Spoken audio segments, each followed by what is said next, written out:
Hello there. I am back today with a brand new book. It is titled Stef Soto, Taco Queen by Jennifer Torres. And I'm so excited to share it with you. This book was actually recommended to me by my 10-year-old nephew Quinn, who lives in Oregon, and he said he loved it. So I figured why not share it with you? So to give you a little background, the back of the book reads, Estefania Stef Soto wishes she could wriggle out of the onion and cilantro embrace of Tia Perla, her family's taco truck. If Poppy got a normal job, or at least stopped showing up at school with Tia Perla, maybe her former best friend, Julia, would stop calling her the Taco Queen. But when new city regulations threaten Poppy's business, it looks like her family's hard work will be for nothing. Surprising everyone, including herself, Stef will have to dig deep and discover what matters most. In this fun and heartfelt novel, Jennifer Torres cooks up a one-of-a-kind story about the ups and downs of middle school life. So as you can tell from that description, this story is about a girl named Stef who is in middle school, and it sounds like her father owns a taco truck, which they named Tia Perla, and apparently Stef doesn't love that her dad drives this taco truck around. However, it seems like something happens in the book that makes her possibly change her mind. So let's get started and find out. Also, I want to apologize ahead of time. There are some Spanish words in here, and I am definitely a little rusty in my Spanish speaking, so bear with me. Chapter 1. Poppy had pretty much promised to stop bringing Tia Perla to St. Scholastica School.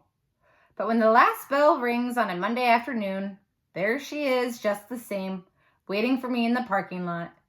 Tia Perla, yet again. Tia Perla, like always. Tia Perla, huffing and wheezing and looking a little bit grubby no matter how clean she actually is. Tia Perla, leaving anyone who comes near her smelling like jalapenos and cooking oil.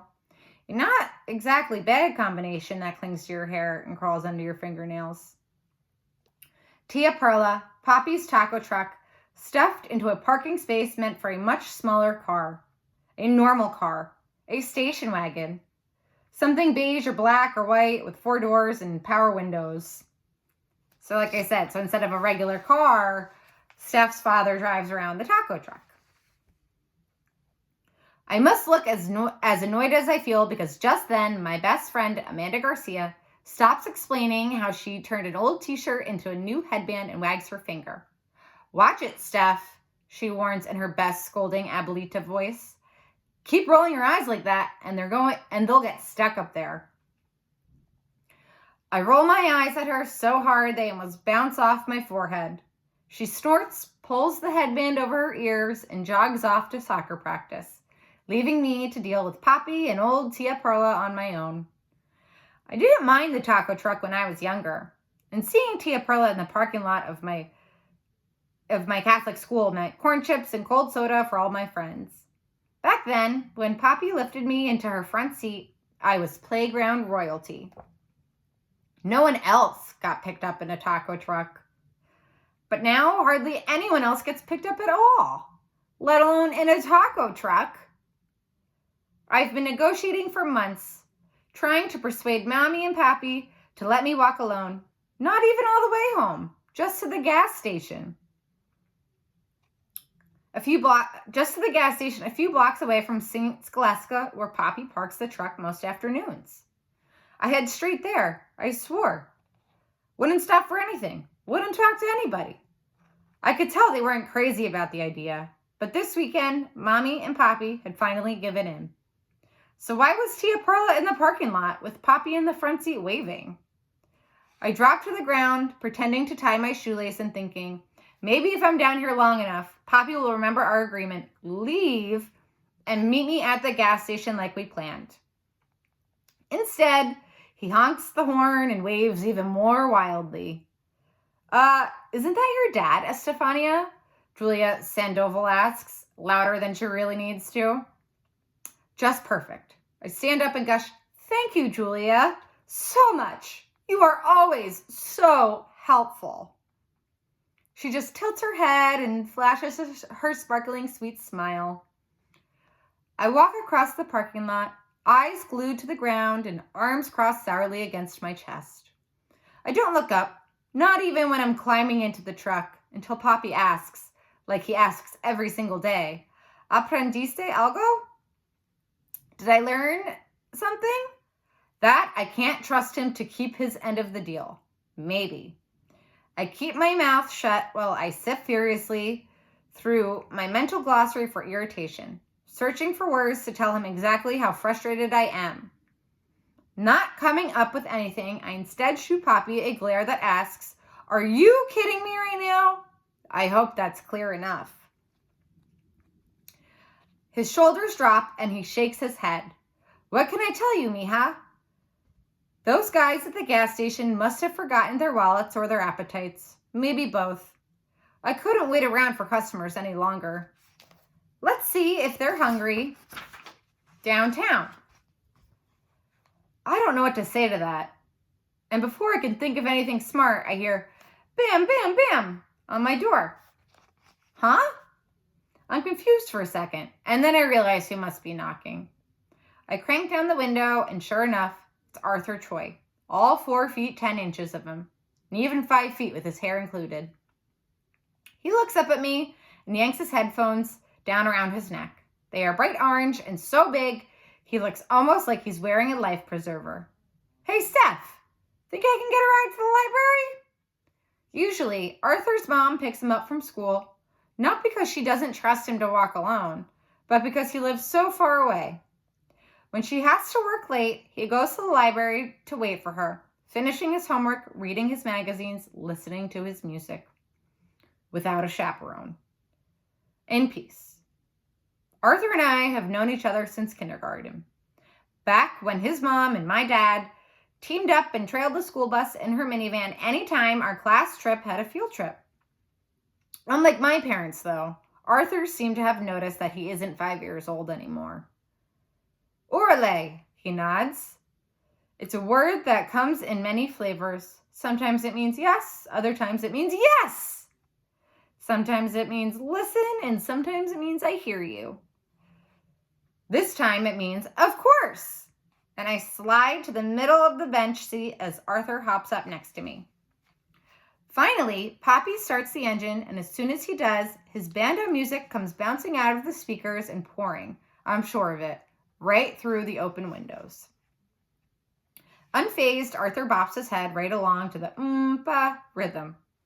I slam mine back into the seat and squeeze my eyes shut. Please, can we just go now? It's the end of chapter 1. Chapter 2.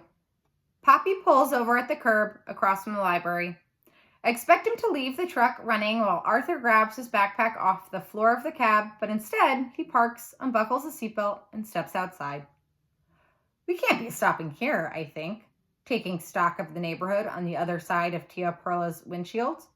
No shoebox-shaped office buildings full of lawyers or accountants or real estate agents, their stomachs grumbling for a late afternoon snack. No auto repair shops with impatient walking customers looking for ways to kill time while they wait for their oil changes and smog checks. Nothing but neat houses with neat lawns, a basketball hoop in every other driveway. Behind the library, there's a small playground with a tire swing, a slide, and a couple of benches. And if you weren't an expert in taco truck terrain, you might consider it promising. But I know from experience that you could park for hours at a playground like that and be lucky to even see a dog walker or two. One of them might come up to the window, but just to ask for a free glass of water. "Arturo," Papi calls. Arthur lifts his nose out of his backpack where he's been fishing for his library card. He squints at me, his scrunched up eyebrows asking, "What's going on?" "No idea," I say. He opens his door and we both climb down, following Papi's voice to the back of the truck. We find him at the cutting board, about to chop a bunch of green onions. Papi works quickly, dicing a tomato, sprinkling pepper. When he's finished, he presents Arthur with something that looks like a burrito only it's wrapped in a giant lettuce leaf instead of a tortilla. Prepared especially for you, he announces with a flourish. The wheat-free, dairy-free, egg-free, nut-free, and meat-free super burrito. Arthur is allergic to basically everything and is a vegetarian for environmental reasons. Sometimes, between customers, Poppy experiments with Arthur-friendly dishes, claiming the challenge keeps his kitchen skills as sharp as knives. We add the best recipes to the official Arthur Toy menu. A note card taped to the door of the fridge.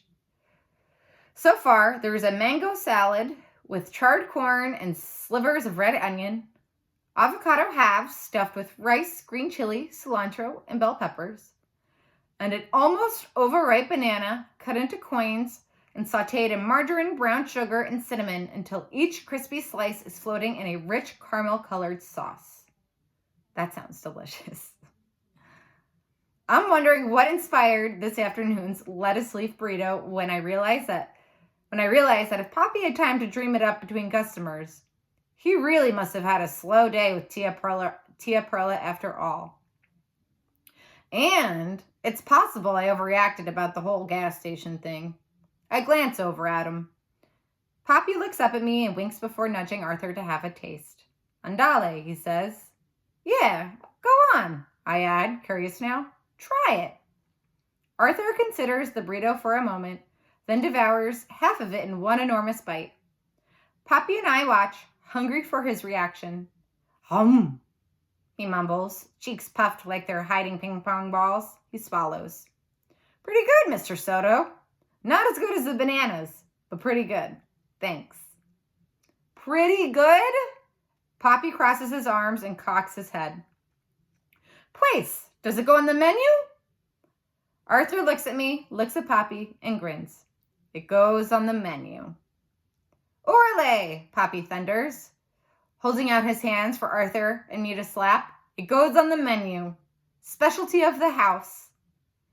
As Arthur goes back to devouring his burrito, Poppy locks Tia Perla's kitchen door and gives it a quick tap, the way you may congratulate an old friend with a pat on the back, then hops into the cab and settles into his seat. 2 bites later, when he's done eating, Arthur flashes me a peace sign and pulls on his earphones. Stick straight tufts of spiky hair spring up through the orange band. See ya, I say. Poppy and I watch him cross the street. Not until the library doors part to let Arthur in, then close safely again behind him, does Poppy start the truck. Vamados? He asks. Let's go, I nod. We drive to the convenience store downtown where the owner lets us use his parking lot as long as we send customers inside to buy their sodas. It's a fair deal.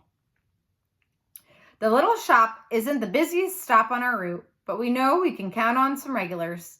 Commuters who pull in for tortas and tacos to tide them over on the drive home. Gray-haired men in starched shirts who come to the store for lottery tickets and decide a burrito is a good bet too.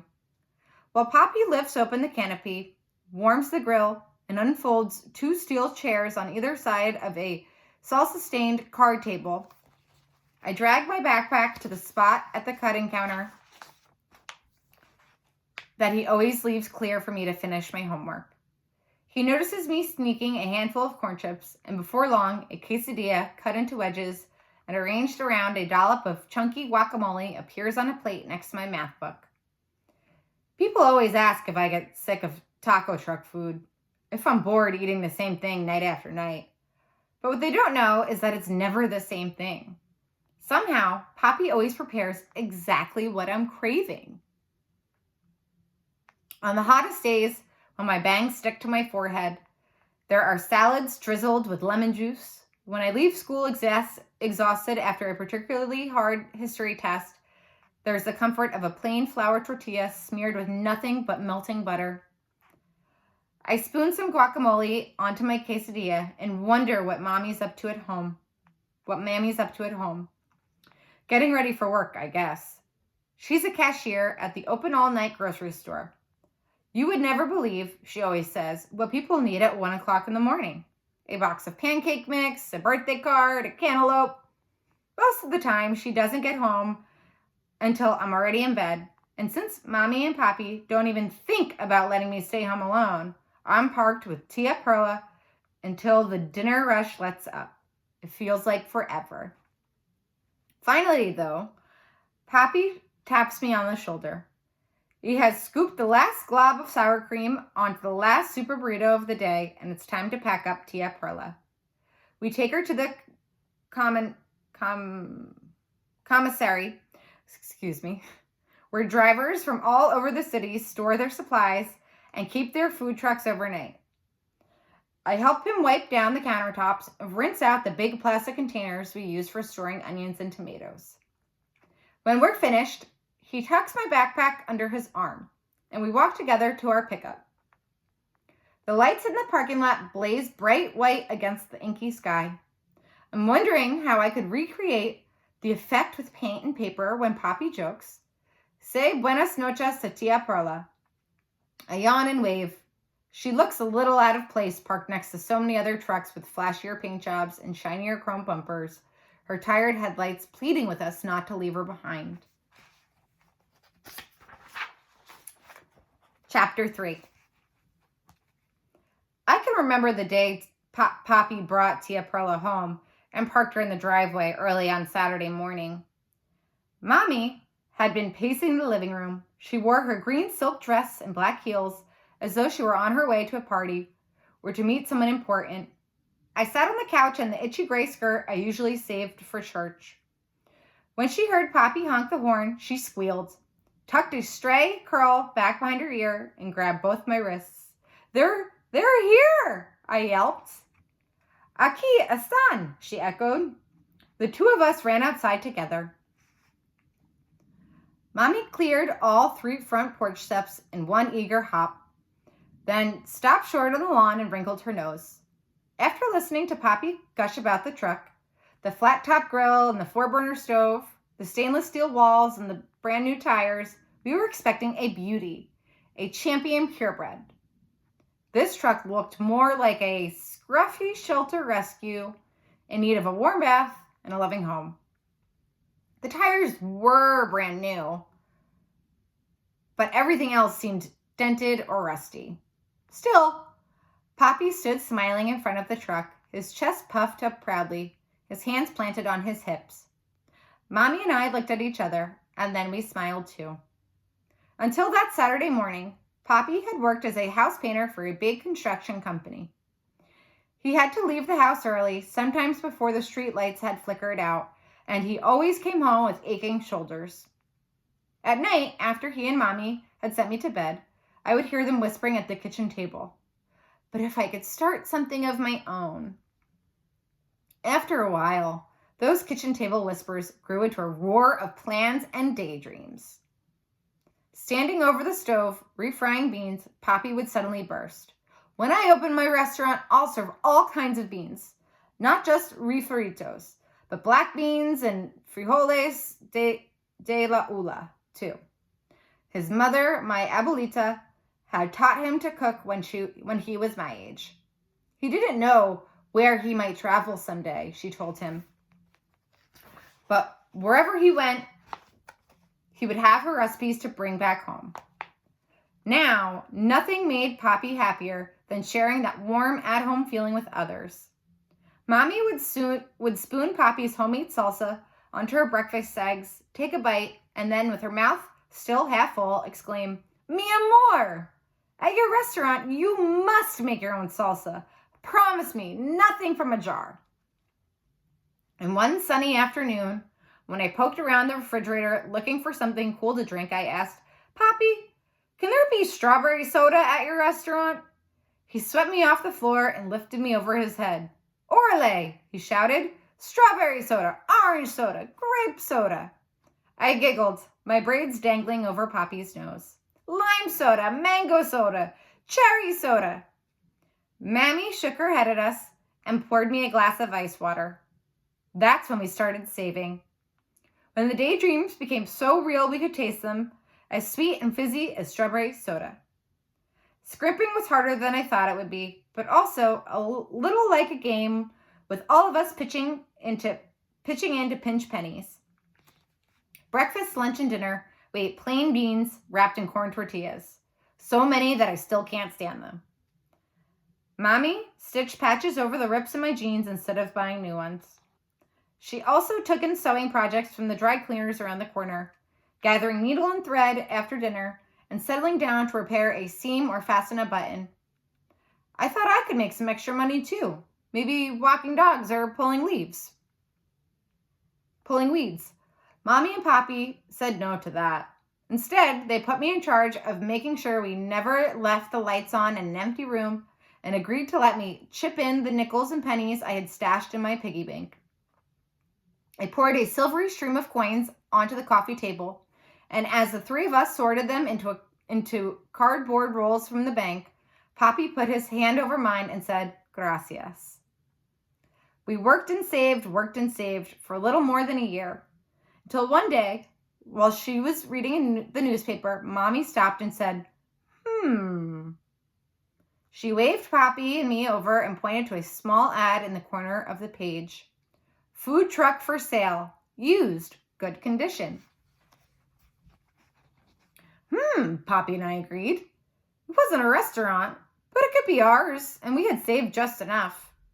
It wouldn't hurt just to look, he said. 2 weeks later, the truck was in our driveway. The previous owner had called it La Perla del Mar, the Pearl of the Sea. The name was painted in loopy blue letters across one side of the truck, and it was the only thing that Poppy thought really needed fixing. La Perla de Mar sounded like seafood, he thought, and that wasn't the food that brought him back home. We sat on the lawn, Mammy spreading Poppy's jacket out between the grass and her green dress, and tried to come up with a new name. Senor Salsa, Mommy proposed. I groaned. Holy frioles, Poppy suggested. I threw a clump of dry grass at him.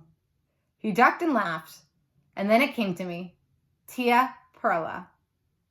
My parents looked at each other, not sure whether we were still joking. No, really, I said, standing up and dusting off my skirt. Listen. It was a name that sounded like home, I told them, like food cooked from scratch by your favorite aunt. Plus, we don't have to repaint the whole thing. Mommy tilted her head right, left, my deal rolling around in her mind like a marble. Tia Perla, she said. Poppy nodded, slowly at first and then feverishly. Orale, he growled, hugging Mommy and me tight. Orale. We congratulated ourselves for a few happy minutes until Poppy slapped his palm to his forehead. Almost forgot. He climbed back inside the truck and returned with 3 bottles of strawberry soda. Tia Perla was home and officially part of the family. Over the next few weekends, we painted over the seascape that had been airbrushed onto the truck's side, replacing it with bunches of red and white roses. We covered up most of the old lettering too, everything but Perla. Poppy had lifted me onto a stepladder and handed me a paintbrush. In careful blue strokes, I wrote Tia. 5 years later, our paint job is faded and chipped, and palm trees from the old seascape are peeking through in places. It needs touching up, I think, as I sketch in the margins of my social studies notes. But who's going to do it? I certainly don't want to spend any more time with Tia Perla than I absolutely have to. And that is the end of chapter 3. I hope you are all enjoying this book as much as I am so far. I'll be back with more soon. Have a nice evening.